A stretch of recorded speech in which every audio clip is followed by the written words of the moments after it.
Salam sejahtera Malaysia, tuan-tuan dan puan-puan semua. Akhirnya, Presiden Warisan bersuara berkenaan dengan MA63 dan ini yang dinantikan seluruh rakyat di Sabah. Seperti yang kita tahu bahwa Perdana Menteri ke-10 ada membuat jaminan berkenaan dengan MA63 kalau saya tak silap. Tetapi detailsnya saya tidak berapa ingat. Kalau kamu mempunyai details ataupun Anda mempunyai informasi berkenaan dengan kenyataan Perdana Menteri Datuk Seri Anwar Ibrahim berkenaan dengan MA63, Anda boleh komen di bawah, kita boleh berkongsi. Warisan akhirnya mengambil keputusan muktamad menggesa MA63 untuk segera dimuktamadkan. Tapi sebelum saya meneruskan hujah penting pada malam ini, tolong tekan butang subscribe supaya kamu tidak terlepas perkembangan daripada channel ini. Presiden Parti Warisan Sabah, Warisan, Datuk Seri Muhammad Shafie Apdal menggesa Kerajaan Perpaduan Malaysia segera untuk memuktamadkan Perjanjian 1963 ataupun lebih dikenali sebagai MA63. Dan inilah yang paling dinantikan rakyat Sabah. Menurutnya, faktor kewangan tidak dijadikan alasan untuk segera memuktamadkan MA63. Kami tahu dalam keadaan negara pada hari ini, MA63 bukanlah sesuatu yang mudah. Namun ia tidak harus dijadikan alasan menurut Presiden Warisan itu. Itu adalah kenyataan beliau ketika beliau ditemui pemberita selepas majlis menandatangani perjanjian ataupun MOU permuafakatan antara gabungan di bawah Kerajaan Perpaduan pada Jumaat. Beliau juga berkata, kerajaan tidak boleh menggunakan alasan itu untuk menangguhkan sehingga tahun hadapan.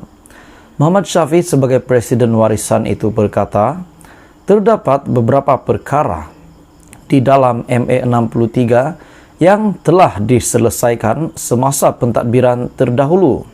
Namun, ada beberapa perkara yang masih tertangguh. Saya berharap ia dapat diperhalusi segera kerana ia turut membabitkan kelulusan kerajaan pusat menurut Presiden Warisan tersebut. Seperti yang kita tahu, Perjanjian Malaysia 1963.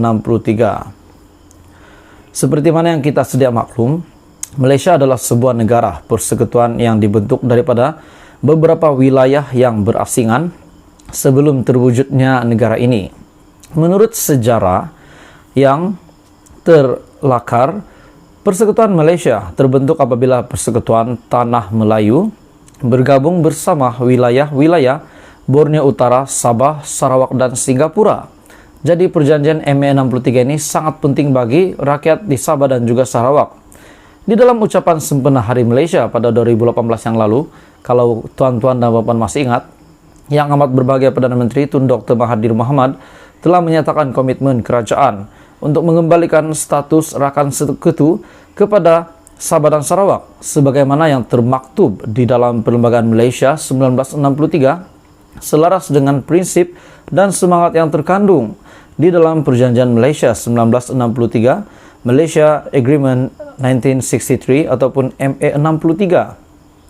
Di dalam perlembagaan pada 16 September 1963 yang dipindah melalui Akta 26-1963, Perkara 1 telah menyatakan mengenai nama persekutuan dan juga wilayah-wilayah.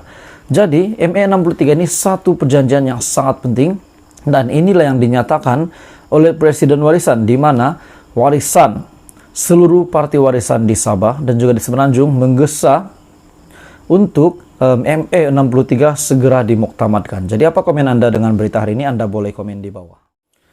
Tuan-tuan dan puan semua, akhirnya meroyan lagi Muhyiddin Yassin.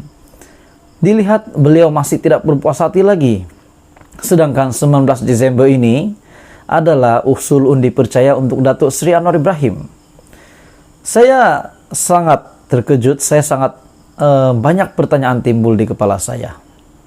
Sudah mengangkat sumpah sebagai Perdana Menteri, lantikan daripada yang di Pertuan Agong, masih juga beliau mempertikaikan. Adakah Muhyiddin menyesal sebab tidak bekerja sama dengan Pakatan Harapan sewaktu yang di Pertuan Agong mencadangkan beliau untuk Perikatan Nasional dan Pakatan Harapan bergabung membentuk kerajaan. Apa komen Anda, tuan-tuan dan puan? Satu lagi tajuk berita hari ini, yang saya lihat, Muhyiddin Yassin tidak berhenti meroyan. Tapi sebelum saya teruskan, tolong tekan butang subscribe supaya kamu tidak terlepas perkembangan daripada channel ini. Berita hari ini yang saya lihat daripada Malaysia kini. Muhyiddin membuat kenyataan lagi, di mana beliau telah mempertikaikan MOU yang sudah ditandatangani oleh parti-parti gabungan politik di dalam kerajaan perpaduan. MOU tunjukkan seolah-olah Anwar tak yakin, kata Muhyiddin pengurusi Perikatan Nasional. Perjanjian permufakatan kerjasama ataupun MOU antara Perdana Menteri Anwar Ibrahim dan pemimpin parti politik hanya membuktikan pengurusi Pakatan Harapan itu tidak yakin dapat meraih sokongan majoriti di parlimen dalam undi percaya pada Isnin ini, dakwa pengurusi Perikatan Nasional Muhyiddin Yassin. Dia membangkitkan klausa dalam MOU itu yang memaksa ahli parlimen daripada parti kerajaan mengosongkan kerusi mereka jika mereka tidak menyokong Perdana Menteri dalam usul berkaitan undi percaya, rang undang-undang perbekalan ataupun sebarang usul berbentuk prosedur. Oke, tuan-tuan dan puan, sebelum saya teruskan, semasa Muhyiddin Yassin menjadi Perdana Menteri, kenapa beliau tidak buat begini?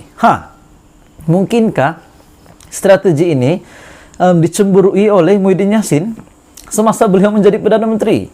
Sebab bagi saya, apa yang dilakukan oleh Datuk Seri Anwar Ibrahim ini sangat bagus, sangat baik. Sebab sekiranya beliau tidak melakukan ini, menteri-menteri, timbalan menteri di dalam kerajaan perpaduan sudah pasti mereka merasakan boleh keluar bila-bila masa saja.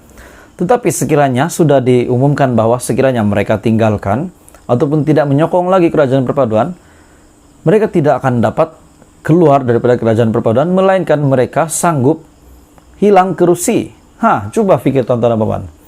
Adakah Isnin ini 19 Desember sekiranya Datuk Seri Anwar Ibrahim kalah, takkanlah nak PRU lagi, nak pilih lagi Perdana Menteri baru kan? Rakyat Malaysia sudah penat. Rakyat Malaysia mahu kerajaan, mahu Malaysia dalam pentadbiran yang terbaik, pentadbiran yang murni, pentadbiran yang sejati, yang telus. Dan saat ini kita rasa Datuk Seri Anwar Ibrahim mampu membawa Malaysia ke arah yang lebih terang, lebih cerah. Apa komen Anda, tuan-tuan dan puan? Kenapa Muhyiddin Yassin masih belum berhenti meroyan? Saya bukan tak suka Muhyiddin Yassin, cuma apa yang dia nyatakan ini saya tak berapa setuju lah. Kata Muhyiddin, kalau sah sebegitu tidak ditetapkan dalam mana-mana perjanjian ataupun undang-undang sebelum ini. Perjanjian yang tidak berperlembagaan ini menunjukkan seolah-olahnya Perdana Menteri tidak yakin beliau akan mendapat sokongan majoriti ahli Dewan Rakyat.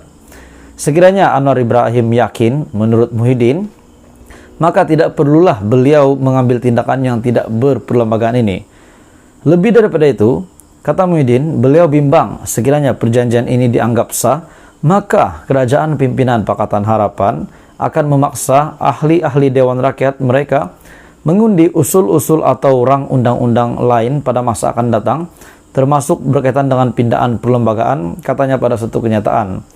Jadi sebenarnya apa yang dilakukan, apa yang diputuskan oleh Datuk Seri Anwar Ibrahim ini sangat baik. Ini adalah langkah pertama, langkah berjaga-jaga untuk menstabilkan politik di Malaysia.